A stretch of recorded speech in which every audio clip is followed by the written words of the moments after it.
فرعون ٹہل رہا، جب ٹوکری پر نظر پڑی، ٹوکری میں بچہ، جیسے دیکھا بچہ رونگٹے کھڑے ہو گئے۔ بچے کو دیکھ کے تو ایسے گھبراتا تھا جیسے شیر کو دیکھ کے بھی کوئی نہ گھبرائے، کیونکہ ستارہ دیکھنے والے نے کہہ دیا تھا بچہ ہی خطرہ بنے گا۔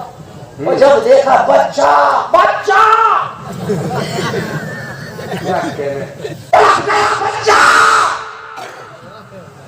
سارے ادھیکاری دورے آئے، کیا ہوا؟ کہنے لگا بچہ یہ کیسے رہ گیا؟ میں انعام کے طور پر یہ ہیرے جواہر موتی سونا چاندی دینا چاہتا ہوں، اپنے جسے جو پسند ہو قبضہ کرو۔ کسی نے سونے کے ڈھیر پر قبضہ کیا، کسی نے چاندی کے ڈھیر پر قبضہ کیا، کسی نے ہیرے کے ڈھیر پر قبضہ کیا، کسی نے جو ہے درہم و دینار کے ڈھیر پر قبضہ کیا۔ اپنے مطابق، چوائس کے مطابق سب نے قبضہ کر لیا۔ ایک بہت خاص کنیز، بہت خاص کنیز کھڑی رہ گئی۔ خلیفہ ہارون رشید نے کہا تو بہت خاص ہے، تو بھی کسی ڈھیر پر قبضہ کر لے۔ کہنے لگی آپ مجھے اجازت دو چننے کی۔ کہا ہاں چن۔ قریب آئی، خلیفہ پہ ہاتھ رکھ دیا۔ کہا میں نے کہا مان لے، میرے اوپر ہاتھ کیوں رکھا؟ کہا یہ سب بے وقوف ہیں، جس نے چاندی پہ ہاتھ رکھا اس کا صرف چاندی ہے، جس نے سونا پہ ہاتھ رکھا اس کا صرف سونا ہے، جس نے ہیرے پہ ہاتھ رکھا اس کا صرف ہیرا ہے۔ میں نے تجھ پہ ہاتھ رکھ دیا تو سب میرا ہے۔ میں نے تجھ پہ ہاتھ رکھ دیا تو سب میرا ہے۔ ارے جو خلیفہ پہ ہاتھ رکھ دے ہارون رشید پہ، وہ کہے سب میرا ہے۔ اور جس کے دامن میں محمد کی محبت ہو، اس کے لیے کیا نہیں ہے؟ اس کے لیے دنیا بھی ہے، اس کے لیے عقبہ بھی ہے۔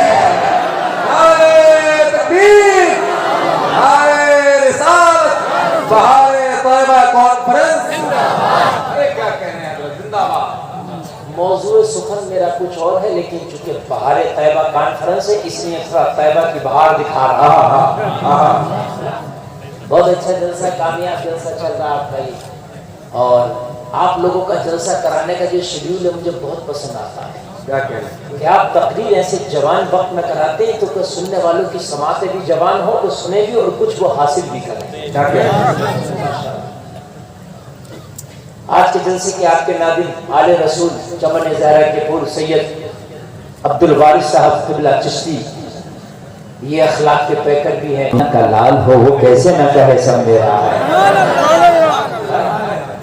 تبھی تو بریلی کے رضا نے کہا غم زدوں کو رضا مژدہ دیجے کہ ہے بے کسوں کا سہارا ہمارا نبی۔ کیوں کہوں بے کس ہوں میں، کیوں کہوں بے بس ہوں میں، تم ہو میں تم پر فدا، تم پہ کروڑوں درود۔ یا رسول اللہ کام وہ لے لیجئے تم کو جو راضی کرے۔ اس مصرے پہ اعلیٰ حضرت کی طرف توجہ دینا اور اس پر عمل کرنا۔ پوری تقریر ایک طرف اور خالی اعلیٰ حضرت کا مصرع ایک طرف ہے۔ اصلاحی تقریر میں پوری رات کروں، اس مصرے کا حق ادا نہیں کر پاؤں گا۔ کام وہ لے لیجیے تم کو جو راضی کرے۔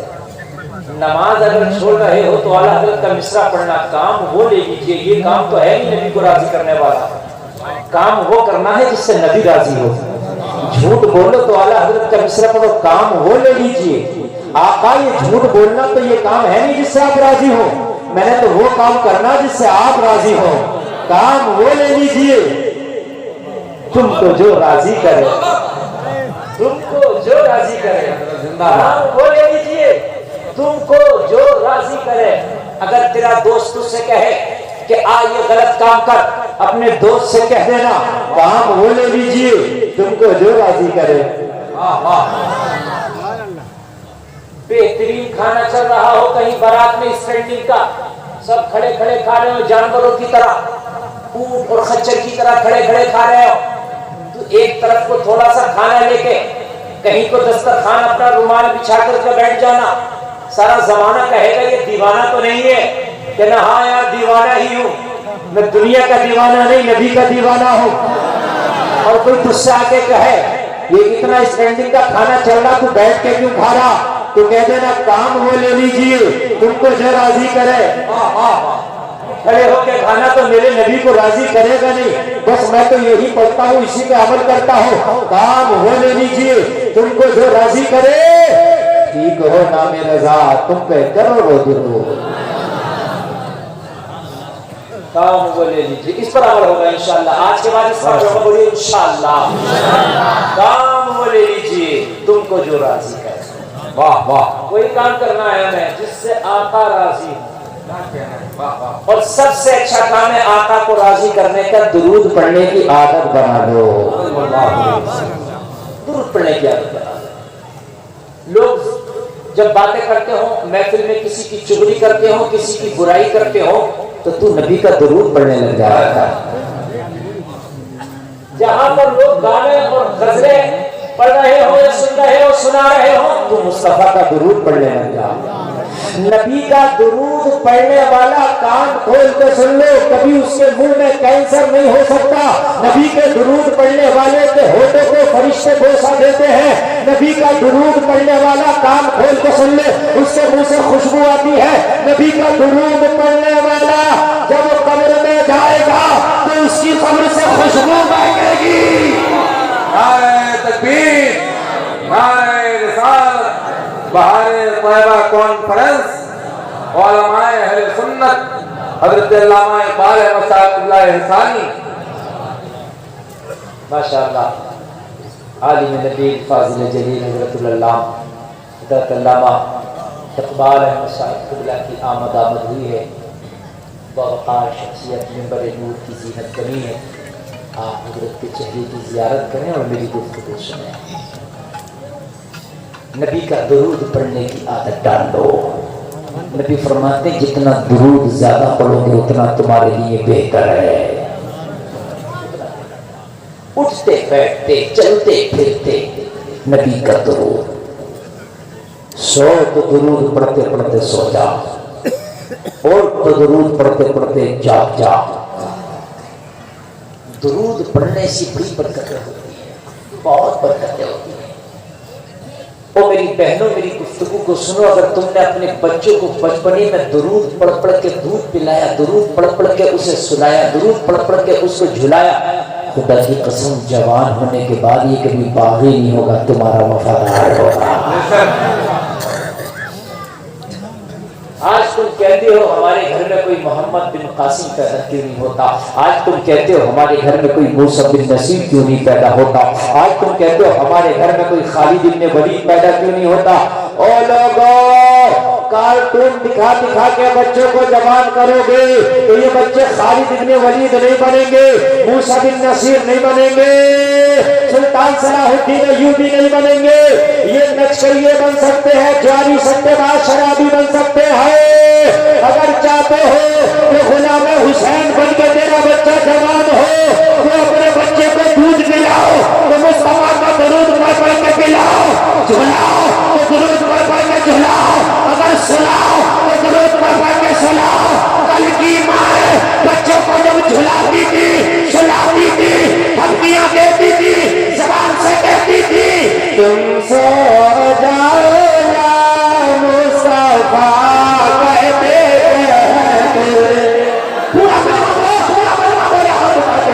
تم سے جائے مصطفیٰ کہتے کہتے کھلے آنکھیں سے کلا کہتے تبھی تو اگر باپ ابو صالح ہے تو بیٹا عبد القادر ہے، باپ نقی علی خان ہے تو بیٹا احمد رضا خان ہے۔ زندہ باد زندہ باد۔ اور میرے بھائی انہیں گھٹیاں دو نبی کے درود، گھٹیاں دو نبی کے درود۔ سید عبدالوارث صاحب میرا ایک سوال ہے زمانے سے، اللہ ہر چیز کا قادر بے شک، بولیے ہے کہ نہیں؟ ارے قادر ہے کہ نہیں؟ اللہ چاہے ایسی ایک دنیا اور نہیں بنا سکتا، بنا سکتا ہے۔ اللہ ہر چیز پر قادر ہے۔ اے مولا تو نے ایک حسین اور پیدا کیا، اللہ، صرف ایک ہی حسین، اتنی بڑی خدائی میں صرف ایک حسین۔ جواب ملا حسین تو پیدا کرنے پہ میں قادر ہوں، چاہوں تو 1000 حسین پیدا کر دو، لیکن حسین پیدا ہونے کے لیے فاطمہ کی کوکھ کا ہونا ضروری ہے۔ ہر کوکھ میں شاید نہیں آنا. اللہ چاہتے ہو تمہارے گھر کے بچے نیک ہو تو پہلے بچیوں کو نیک کر دو. تم چاہتے ہو تمہارے گھر کے بچے قرآن پڑھیں نمازیں پڑھیں تو پہلے بچیوں کو دین سے لگا دو. جس دن تیری بچیاں دیندار ہو جائیں گی اس دن تیرے بچے خود بخود دیندار ہو جائیں گے. نبی کا درود پڑھنے کی عادت ڈالو. سلطان صلاح الدین ایوبی کہتا ہے کون فاتح اعظم؟ اللہ سلطان صلاح الدین ایوبی جس نے قلعہ اول کو آزاد کرایا. وہ سلطان صلاح الدین ایوبی جو مسلمان تمہارا اصلی ہیرو ہے. وہ سلطان صلاح الدین ایوبی کے جس کا نام سن کر عیسائی کے بڑے بڑے ایمپائروں کو پسینے آ جاتے تھے. وہ سلطان صلاح الدین ایوبی جب موت کی کگار پہ تھا اور ایسا مرض لگ گیا کہ سلطان صلاح الدین ایوبی مرنے کو جا رہا تھا. کسی نے نبی کی شان میں گستاخی کر دی تھی کہ بتاؤ تمہارا محمد بچانے تمہیں نہیں آیا. عرض کی تھی یا رسول اللہ موت تو برحق ہے. صلاح الدین ایوبی کو موت آئے لیکن آقا اس وقت ایک بار شفا دے دو تاکہ اس کتے کو جواب دے دو. ہائے ہائے کہ اس کتے کو جواب دے دو اور دوبارہ شفا ملی. اور پھر صلاح الدین ایوبی نے معلوم ہے بیت المقدس کو فتح کر کے فاتح اعظم بنا. وہ سلطان صلاح الدین ایوبی کہتا ہے کہ میری ماں جب مجھے گود میں لے کے دودھ پلاتی، جب میری ماں مجھے گود میں لے کے دودھ پلانا شروع کرتی میں دودھ پینا شروع کرتا، میری ماں درود پڑھنا شروع کرتی.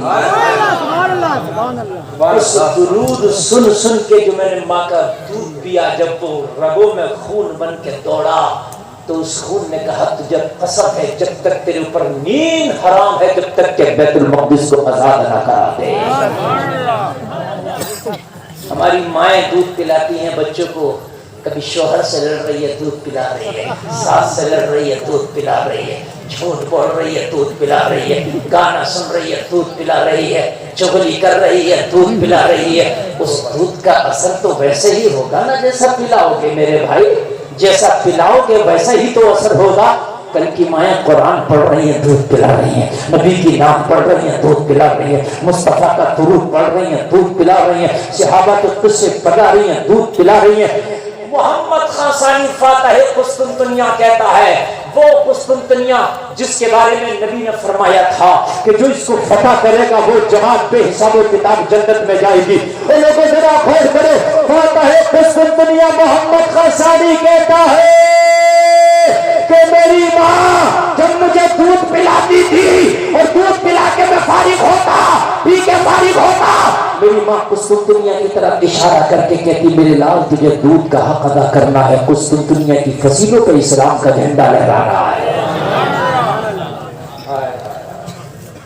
نبی کا درود پڑھنے کی عادت ڈالو. اپنے چھوٹے چھوٹے بچوں کو نبی کے چھوٹے چھوٹے درود یاد کرا دو تاکہ تمہارے بچے چلتے پھرتے نبی کا درود پڑھیں، تمہارے بچے اٹھتے بیٹھتے نبی کا درود پڑھیں. اور ایک فائدہ اور ہے میرے کریم مصطفیٰ فرماتے ہیں جلسے میں آنے والے کہ محمد والے کا درود میں اپنے کانوں سے سنتا ہوں.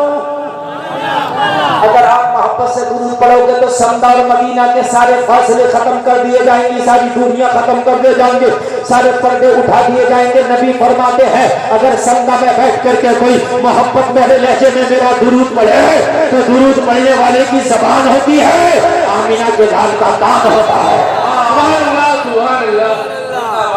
میں ڈائریکٹ سنتا ہوں اس کا درود. ہائے ہائے ہائے. یہ حدیث شریف ایک اس کا بینیفٹ بتا دوں میں آپ کو.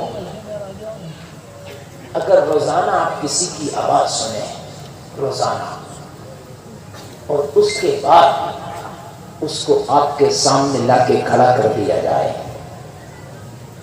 تو آپ اس کا آواز سن کے پہچانیں گے یا نہیں؟ بولیے. یا جب روزانہ اس کی آواز سن رہے ہو تو آج اس کو تیرے سامنے لا کے کھڑا کر دیا تو تو نہیں پہچان پائے گا؟ بالکل پہچانے گا، بلکہ بدل جائے اولا پہچانے گا. اس لیے کہ پہلے تو خالی آواز سن کے پہچانتا تھا، اب تو سراپا سامنے ہے تب اور پہچان جائے گا. بولو بولو بولو پہچانو گے کہ نہیں پہچانو گے؟ پہچانو گے. نبی فرماتے ہیں محبت والوں کا درود اپنے کان سے سنتا ہو. جب تم قبر میں جاؤ گے لوگ مٹی کے نیچے دفن کر کے آ جائیں گے. تیری قبر میں، اور جب فرشتے مصطفیٰ کے بارے میں پوچھیں گے تو مصطفیٰ فرمائیں گے فرشتوں ارے میں نے اسے پہچان لیا ہے، جب زمانہ فلمیں دیکھتا تھا، گانا گاتا تھا، یہ میرا درود پڑھتا تھا۔ نعرہ تکبیر، نعرہ تکبیر، نعرہ رسالت، نعرہ رسالت۔ میں نے تو اسے پہچان لیا۔ جب نبی روزانہ تیرا درود سنتے ہیں تو قبر میں کیسے نہیں پہچانے؟ بولو پہچانے گی کہ نہیں پہچانے گی؟ فرشتہ پوچھے گا ان کے بارے میں بتا، نبی فرمائیں گے آج اس سے نہ پوچھ میرے بارے میں، آج مجھ سے پوچھ لے اس کے بارے میں۔ جب زمانہ گانا گاتا تھا، جب زمانہ چگلیاں کرتا تھا، جب زمانہ ادھر ادھر کی کرتا تھا تو یہ میرا درود پڑھتا تھا، میں نے تو اسے پہچان لیا۔ اور نبی کی حدیث ہے، نبی فرماتے ہیں مکہ میں ایک ایسا پتھر ہے جو میری بعثت سے پہلے بھی مجھ پر درود پڑھتا تھا، اس پتھر کو میں آج بھی پہچانتا ہوں۔ نبی نے فرمایا میری بعثت سے پہلے مجھ پر درود پڑھتا تھا، اب نہیں۔ بعثت سے مراد دونوں ہیں، یا تو اعلان نبوت سے پہلے یا میری دنیا میں تشریف آوری سے پہلے۔ نبی اب بھی پہچانتا ہوں، اگر حجر درود پڑھے نبی پہچانے، بشر درود پڑھے تو نبی کیسے نہیں پہچانے؟ بولیے بولیے۔ اور جب تم جس نبی کا درود پڑھتے ہو گے، اتنا دور رہ کر کے درود پڑھتے ہو، جب نبی پاس میں آئیں گے، قبر میں آئیں گے تو کیسے خاموش ہوگا؟ فرشتے کو پوچھنے کی ضرورت ہی نہ پڑے، پہلے ہی کہنے لگے مولایا صلی وسلم دائما ابدا اللہ حبیبی کا خیر الخلق کلی ابی۔ نبی کے درود کی عادت ڈال لے تاکہ زمین کے اوپر جو پڑا ہے وہ زمین کے نیچے بھی پڑھنا شروع کرے۔ او بھائی قبر میں نبی کے بارے میں پوچھا جائے گا، نبی کے بارے میں پوچھا جائے گا۔ جب تم قبر میں جاؤ گے تو فرشتہ جب تک نہیں چھوڑے گا جب تک نبی کے بارے میں پوچھ نہیں دے گا، اور ایسے پوچھے گا، ایسے پوچھے گا، پوچھے گا فرشتہ نبی کی طرف اشارہ کر کے، ماں کنتا تقول، بتاؤ ان کے بارے میں کیا کہتے تھے؟ کیا کہتے؟ یہ نہیں کیا کہتے ہو نا، دنیا میں رہ کر کے ان کے بارے میں کیا کہتے تھے؟ دنیا میں تو ڈھیل دے دی گئی تھی، کسی نے اپنی طرح بشر کہا، برداشت کیا، کسی نے کہا پیٹھ کے پیچھے کی خبر نہیں، برداشت کیا، کسی نے کہا محمد یا علی جس کا نام کسی چیز کا مالک و مختار نہیں، برداشت کیا۔ لیکن قبر میں پوچھا جائے گا بتا کیا کہتا تھا؟ نہیں سمجھ رہے آپ؟ اب بتا کیا کہتا تھا؟ سمدہ کے لوگوں اور تمہاری سمجھ کو قریب کر دوں، اس محلے کا بچہ یہاں کھیلنا ہے، بچے پکڑ پکڑ کے ماریں، ٹھیک ہے؟ یہ کچھ نہ کہے، اور جب یہ مارنے والے بچے اس کے محلے میں جائیں تو یہ گریباں پکڑ کے کہے اب بتا کیا کہتا تھا؟ اب آیا ہے حساب کا دن۔ تیرے محلے میں گیا تھا، تو نے خوب ظلم کیا تھا، اتیاچار کیا تھا، اب آیا ہے، اب بتا کیا کہتا تھا؟ وہ لوگ جو کہہ کے گئے ہیں مر کے مٹی میں مل گئے، ان سے بھی پوچھا ہوگا بتا کیا کہتا تھا؟ جو کہہ کے گئے ہیں نبی کو پیٹھ کے پیچھے کی خبر نہیں، فرشتوں نے ان سے بھی پوچھا ہوگا ما کنت تقول، ماضی استمراری کے ساتھ کیا کہتا تھا؟ یہ صاحب یہ بھی پوچھا جائے گا کیا کہتا ہے، کیا کہتا تھا؟ ما کنت تقول کا ترجمہ یہ ہے، علامہ اقبال صاحب سے پوچھ رہے آپ، فعل مضارع پہ کانا یکون داخل کر دو، ماضی استمراری بنتا ہے، جس کا معنی ہوتا ہے گزرے ہوئے زمانے میں کسی کام کے لگاتار کرنے کا دلالت کرتا ہے۔ ما کنت تقول کیا کہتا تھا؟ اشرف علی تھانوی کی قبر میں گئے ہوں گے، کیا کہتا تھا؟ جو کہہ کے گیا پوچھیں گے تو نا، ہے نا؟ قاسم نانوتوی کی قبر میں فرشتے گئے ہوں گے، ما کنت تقول کیا کہتا تھا؟ اب بتا۔ اسماعیل دہلوی کی قبر میں گئے ہوں گے، ما کنت تقول کیا کہتا تھا؟ صراط مستقیم کتاب ہو، اس میں کسی نے لکھ دیا نماز میں نبی کا خیال آ جائے اس سے بہتر ہے کتے گدھے خچر بلی کا آ جائے۔ اس سے بھی پوچھا ہوگا ما کنتا تقول، کیا کہتا تھا؟ توجہ ہے کہ نہیں ہے؟ توجہ ہے۔ جب اچھا لگے تو کھڑے ہو کے نعرہ لگا دینا جب بات پوری ہو جائے اور سمجھ میں آ جائے۔ جب غداروں کی قبر میں گئے ہوں گے ما کنتا تقول ما کنتا تقول ما کنتا تقول، کیا کہتا تھا کیا کہتا تھا کیا کہتا تھا، جو کہہ کے گئے ہوں گے وہ بتا رہے ہوں گے، پسینہ ہوں گے، شرمندہ ہوں گے، مگر اس وقت کی شرمندگی سے کچھ نہیں ہوگا۔ میرا ذہن بولا گلفام یہ تو غداروں کی قبر ہے، وفاداروں کی قبر میں بھی تو پہنچے ہوں گے، وفاداروں کی قبر میں بھی تو پہنچے ہوں گے، وہاں بھی تو پوچھا ہوگا۔ سوال تو ایک ہی ہے مگر جواب تو الگ الگ ہوگا۔ جب وفادار کا نام آیا تو گلفام کا ذہن پہلے ہی پہنچ گیا، تیری قبر میں بھی تو آئے ہوں گے، فرشتے نے پوچھا ہوگا احمد رضا ما کنتا تقول، کیا کہتا تھا؟ اعلیٰ حضرت نے جواب دیا ہوگا ارے میں تو یہی کہتا تھا انہیں جانا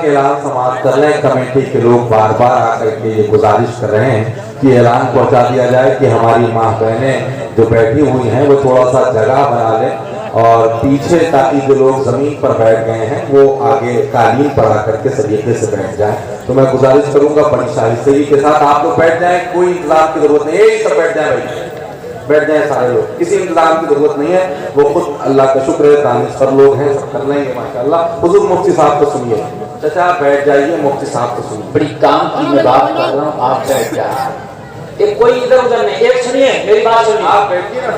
سید صاحب کے کہنے کا مقصد یہ ہے کہ جگہ کم ہے، خواتین زیادہ ہیں، وہ ذرا سمٹ کے آگے بیٹھ جائیں تاکہ پیچھے آنے والی بہنیں آرام سے قالین پہ بیٹھ جائیں، یہ مقصد ہے۔ ذرا سمٹ کے بیٹھ جائیں تاکہ وہ پیچھے جگہ تھوڑی خالی ہو جائے، آنے والی خواتین وہاں بیٹھ جائیں۔ آپ کی ضرورت نہیں، آپ میری گفتگو کو سنیے۔ انہیں جانا کیا بیٹر میں نے دیا ہے، خدا کی قسم اگر ذرا بھی چنگاری ہے نا تو کھڑا ہو جاؤ۔ فرشتہ نے کہا ماں کنتا تقول، کیا کہتا تھا؟ انہیں جانا کیا اچھا ہے، پوچھتے ہو ان کے بارے میں کیا کہتا تھا؟ ارے میں تو یہی کہتا تھا انہیں جانا انہیں مانا، کسی سے کام ہی نہیں رکھا، کام تھا تو ان کی اداؤں سے، واہ واہ، کام تھا تو ان کی وفاؤں سے، عشق تھا تو ان کی زندگی سے، ہائے ہائے، لینا تھا تو ان سے، دینا تھا تو ان سے، اوڑھنا تھا تو ان کی محبت، بچھونا تھا تو ان کی محبت۔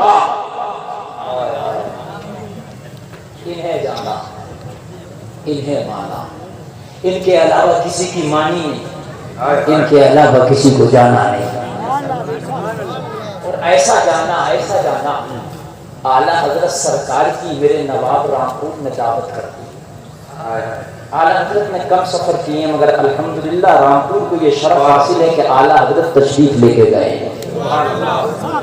نواب رامپور نے اعلیٰ حضرت کی دعوت کی اور بڑے اعزاز میں اس نے اپنے بہترین غلاموں کو لگا دیا کہ کوئی کمی نہیں آنے پائے۔ بریلی کے بڑے مولانا آ رہے ہیں، وہ مولانا آ رہے ہیں جس کے سامنے بڑے بڑے مدبر مفکر اپنی جبینی عقیدت کو خم کر دیتے ہیں، جس کے آگے بڑے بڑے سائنٹسٹ خاموش ہوتے نظر آتے ہیں۔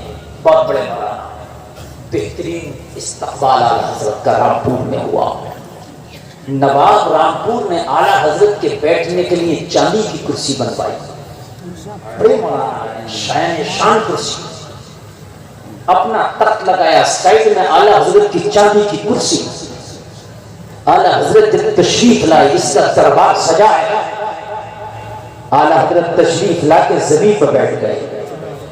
کہاں بیٹھ گئے؟ زمین پر بیٹھ گئے۔